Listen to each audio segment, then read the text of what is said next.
Cientistas contrários à teoria do aquecimento global, a Rio+20 foi uma oportunidade para discutir o que parecia ser uma verdade absoluta, que a temperatura da Terra sobe e por influência da ação do homem.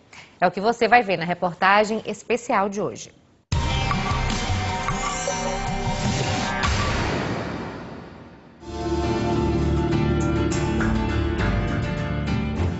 Enquanto as ONGs e os governos comprometidos com a hipótese do aquecimento global provocado pelo homem lamentam o resultado da Rio+20, os céticos, que são cientistas que confrontam essa hipótese, têm algumas conquistas a comemorar. Eu gostaria de saber, primeiro, professor, qual é o balanço que vocês fazem do resultado da Convenção do Clima? O resultado foi muito abaixo, muito aquém do que se esperava, porque, no fundo, o que aconteceu dos 283 parágrafos apenas voltaram a levantar os mesmos problemas que têm sido discutidos nesses últimos 20 anos, sem colocar soluções objetivas, sem colocar metas e sem colocar prazos para se fazer as coisas. E muito menos, o que é principal, dinheiro. Ninguém vai reduzir a emissão. Nós já sabemos que o CO2 não controla o clima global e que não é necessário, mas eles continuam insistindo na redução das emissões, gastam muito dinheiro. Estão direcionando recursos para ações e atividades que são totalmente inúteis. Qual foi a melhor notícia para vocês? Além do fato de que CO2 parece que está saindo fora do cenário, né? CO2 como gás vilão, acho que a melhor notícia foi a não transformação do PNUMA, do Programa das Nações Unidas para o Meio Ambiente, em uma agência reguladora, né? Porque Por que isso seria ruim? Porque uma agência reguladora, ela poderia interferir nas ações do desenvolvimento do país. Professor, agora tem muita gente ainda preocupada com previsões catastróficas que foram reiteradas nessa convenção. Por exemplo, aumento de 6 graus na Amazônia, aumento do nível do mar até 2050. O caso da Amazônia é um contrassenso físico. Nós sabemos que a Amazônia reduziu a extensão da floresta durante a era glacial, em que o clima estava frio. E que, ao contrário, quando o clima aqueceu, há 6, 7 mil anos atrás, a floresta começou a chover mais e a floresta se expandiu. Então é um contrassenso dizer que vai aquecer 6 graus e que vai reduzir a floresta. Ao contrário, há mais evaporação dos oceanos, tendo mais evaporação, tem mais umidade no ar, chove mais.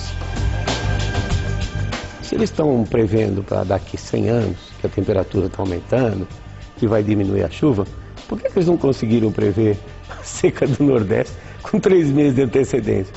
Eu digo, é porque os modelos ainda são muito imperfeitos e eles não se prestam à previsão, porque senão teriam acertado e nós teríamos evitado essa catástrofe social que está acontecendo no Nordeste hoje. O modelo de clima não serve para previsão. E o climatologista Luiz Carlos Molhon é o entrevistado deste domingo no Canal Livre, que vai fazer um balanço da Rio+20. Então é agora, domingo, logo após o programa Pânico. Oportunidade para discutir o que parecia ser uma verdade absoluta, que a temperatura da Terra sobe e por influência da ação do homem. É o que você vai ver na reportagem especial de hoje.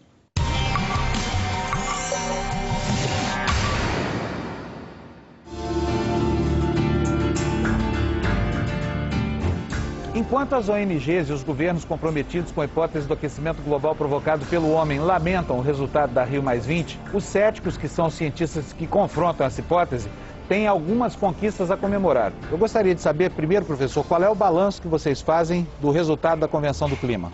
O resultado foi muito abaixo, muito aquém do que se esperava, porque, no fundo, o que aconteceu dos 283 parágrafos apenas voltaram a levantar os mesmos problemas que têm sido discutidos nesses últimos 20 anos, sem colocar soluções objetivas, sem colocar metas e sem colocar prazos para se fazer as coisas.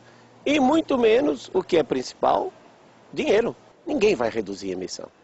Nós já sabemos que o CO2 não controla o clima global e que não é necessário, mas eles continuam insistindo na redução das emissões, gastam muito dinheiro. Estão direcionando recursos para ações e atividades que são totalmente inúteis. Qual foi a melhor notícia para vocês? Além do fato de que CO2 parece que está saindo fora do cenário, né? CO2 como gás vilão, acho que a melhor notícia foi a não transformação do PNUMA, do Programa das Nações Unidas para o Meio Ambiente, em uma agência reguladora, né? Porque Por que isso seria ruim? Porque uma agência reguladora, ela poderia interferir nas ações do desenvolvimento do país. Professor, agora tem muita gente ainda preocupada com previsões catastróficas que foram reiteradas nessa convenção. Por exemplo, aumento de 6 graus na Amazônia, aumento do nível do mar até 2050. O caso da Amazônia é um contrassenso físico. Nós sabemos que a Amazônia reduziu a extensão da floresta durante a era glacial, em que o clima estava frio. E que, ao contrário, quando o clima aqueceu, há 6, 7 mil anos atrás, a floresta começou a chover mais e a floresta se expandiu.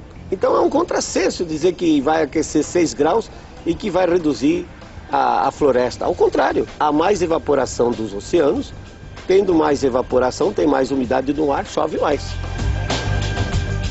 Se eles estão prevendo para daqui 100 anos que a temperatura está aumentando,